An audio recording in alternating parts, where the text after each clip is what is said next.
So hopefully you've watched the process for skinning the bottom of this door. And I want to go over a couple things to maybe some of the guys who've never done this before, some of the things that I'm looking for when when I'm having somebody do this in our shop.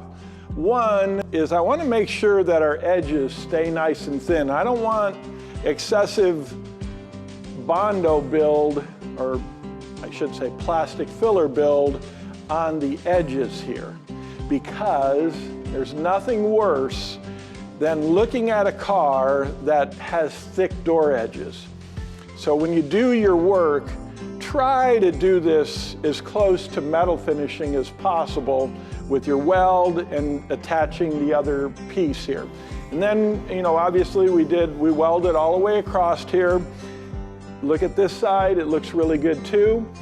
I applied one coat here, and hopefully I'm gonna do this with 2 spreads. I don't try to do body work with plastic filler in 1 spread, but I do try to do it in 2 spreads.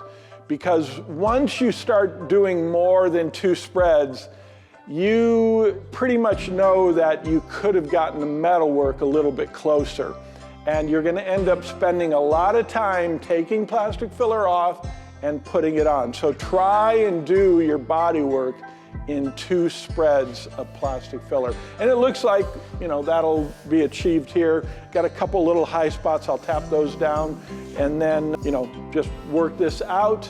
This door still needs to be fit to the car. I've straight edged the bottom here. This looks really good, this looks really good. And then I'm gonna put the car on the door on the car after I put it in primer. So I'm gonna do my initial body work, primer the whole door. We've gone through the steps of muriatic acid, soap and water to clean, and the metal's nice and blue, meaning it's really clean, and the primer's gonna stick really good to this surface. And we're using soapy water to neutralize the muriatic acid. And we're being careful we didn't get it on any of the other surfaces that I didn't want that to be on.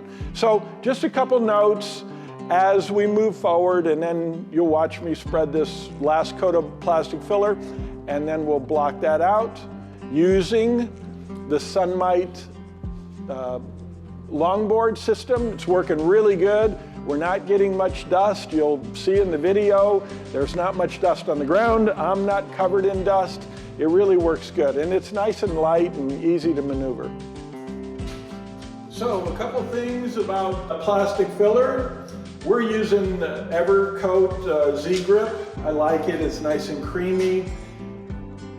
One of the things that I see with body fillers today is they dry slower than they used to. It seems like no matter which one I'm using, they're drying slower. So I have a tendency to want to over-catalyze, but that's a problem. You never want to do that. You're going to get a lot of bleed through with the coloring in the hardener into your work if you continue to do that. So try to stay at the recommended 2% and use heat, whether the Infratech heaters or sunlight, to cure your body filler before you hit it with sandpaper that's going to clog up.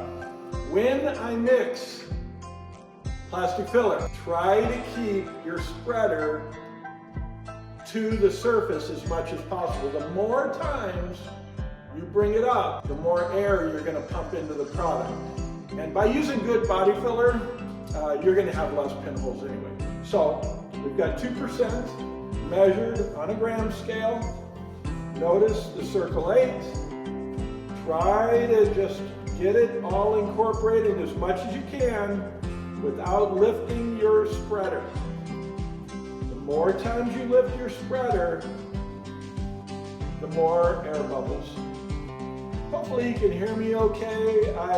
My mic, I use a mic that attaches to the camera, but it's charging, and now I'll try to adjust the audio if it doesn't sound okay off the camera. But see how nice and creamy it is? we haven't lifted very many times. I'm going to lift just to make sure I don't have any streaks. Looks really good. Clean your spreader. Get that as clean as you can. You don't want any unmixed plastic filler in there. It's a big nightmare for doing anything. And today it's not very warm, or it's nice. It's probably 70 degrees inside the shop. The plastic filler is very nice and creamy. That means I'll have, nice amount of time to do my spreading. That looks really good. Thin coat first. Press it in as much as you can. Thin. Keep it thin. I'm not trying to put down any material right now. I'm just trying to clean the surface. Obviously I wiped it all off, but there's going to be trapped dust inside any pinholes that might be there. Keep it thin.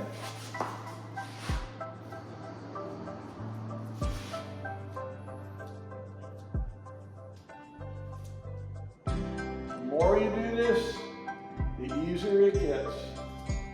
You'll learn to curve your spreader so it comes out nice and thick, right in the center there, and then tapered on the edges. Don't worry about your edges right now.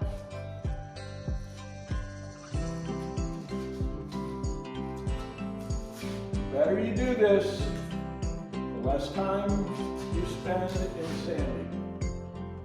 And that's what bodywork's all about. Just making hours count. Because this stuff is very labor intensive and you are selling labor. Okay?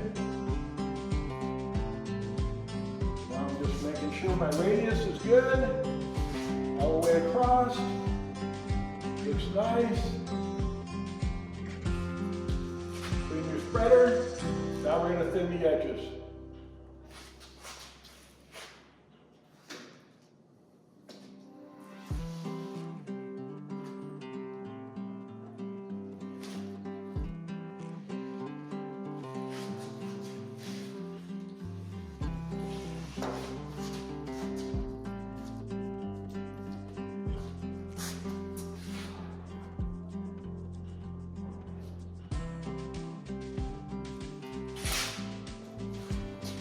Okay, so it went off right as I was finishing the thin edges. So it is important to work the center as much as you can, because if you go over it too many times, you're going to pull the Bondo, pull the plastic filler.